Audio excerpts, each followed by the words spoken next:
आप तेजस्वी यादव पे इतना हार्ड क्यों बोलते हैं? हमने आज तक तेजस्वी के 9वीं फेल होने वाली बात छोड़कर अगर कोई स्टेटमेंट दिया हो तो आप बता दीजिए। आप तो बोलते हैं कि कुछ आता ही नहीं, ना बिल्कुल, आंकड़ा का बिल्कुल। ज्ञान है ना। हाँ, उनके क्योंकि सरस्वती से इन लोगों का कोई लेना देना नहीं। मैं हर भाषणों में ये कहता हूँ कि फॉर्मल शिक्षा का आपके विद्वता से कोई सीधा सरोकार नहीं है। बिना पढ़ा लिखा व्यक्ति भी बहुत होशियार हो सकता है और बहुत पढ़ा लिखा व्यक्ति भी मूर्ख हो सकता है, लेकिन ऐसा इसलिए होता है कि कई बार आपकी सामाजिक या आर्थिक स्थिति ऐसी नहीं होती कि आप फॉर्मल एजुकेशन ले पाए।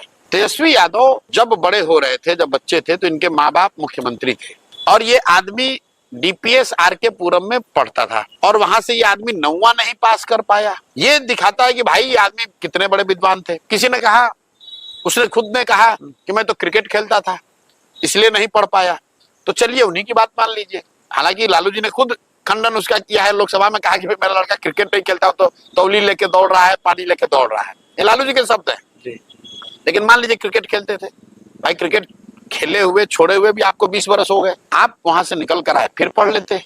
हम लोग गांव देहात में सुनते हैं, महिलाएं मिलती हैं, अपनी कहानी बताती हैं कि हमारे पिताजी थे, वहां हमको कोई पढ़ने नहीं दिया। पति के घर जब आए, बच्चे जब हमारे थोड़े बड़े हो गए, तब हमने अपना हाई स्कूल किया, तब मैट्रिक किया, तब हमने आइए किया। भैया ये शिक्षा के प्रति उस महिला का सम्मान दिखाता है। इस बात को दिखाता है कि वो महिला समझती है कि बिना सरस्वती के, बिना शिक्षा के उसका या उसके बच्चों की तरक्की नहीं हो सकती है। जब मैं कहता हूँ कि लालू तेजस्वी 9th फेल है, तो मैं ये कहता हूँ कि भाई इस आदमी को शिक्षा के प्रति इसका नजरिया क्या है। जब सुविधा थी तब नहीं पढ़े, उसके बाद भाई तुम आज पढ़ लो, आज मैट्रिक का एग्जाम पास कर दो। लालू जी के और जो बच्चे हैं सब जानते हैं, कोई मेडिकल का एग्जाम देके मेडिकल डॉक्टर नहीं बना है, सब व्यवस्था से ही मैनेज करके ही बनाए गए, लेकिन कम से कम मेडिकल का डिग्री तो लिया है। भाई तुम चोरी करके ही पास करो, कम से कम मैट्रिक पास तो करो। जब आप वो भी नहीं करते हैं तो ये दिखाता है कि शिक्षा के प्रति आपका नजरिया क्या है। आप समझते हैं कि इसका कोई वैल्यू ही नहीं है। उन्होंने एक बार विकास दर, उप मुख्यमंत्री थे तो कुछ विकास दर की बात की, तो आपने कहा कि जीडीपी का ज्ञान। नहीं भाई, वो विकास दर की, वो आदमी ने कहा कि बिहार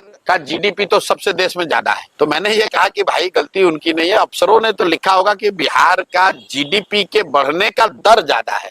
तो जीडीपी तो सबसे कम है देश में बिहार का, लेकिन जीडीपी और जीडीपी के दर का जो फर्क है वो समझने के लिए थोड़ा बुद्धि तो लगाना पड़ेगा। अभी उस आदमी ने कह दिया एलओसी और पीओके, एलओसी और लाइन ऑफ कंट्रोल और पीओके को का अंतर ही उसको नहीं समझ में आ रहा है। कह रहा है कि हम तो एलओसी को ही अंदर मिला लेंगे। तो जब आप बिल्कुल ही निरा, मतलब आपको सरस्वती से भेंटे नहीं है, तो आप तो ऐसी गलती करेंगे।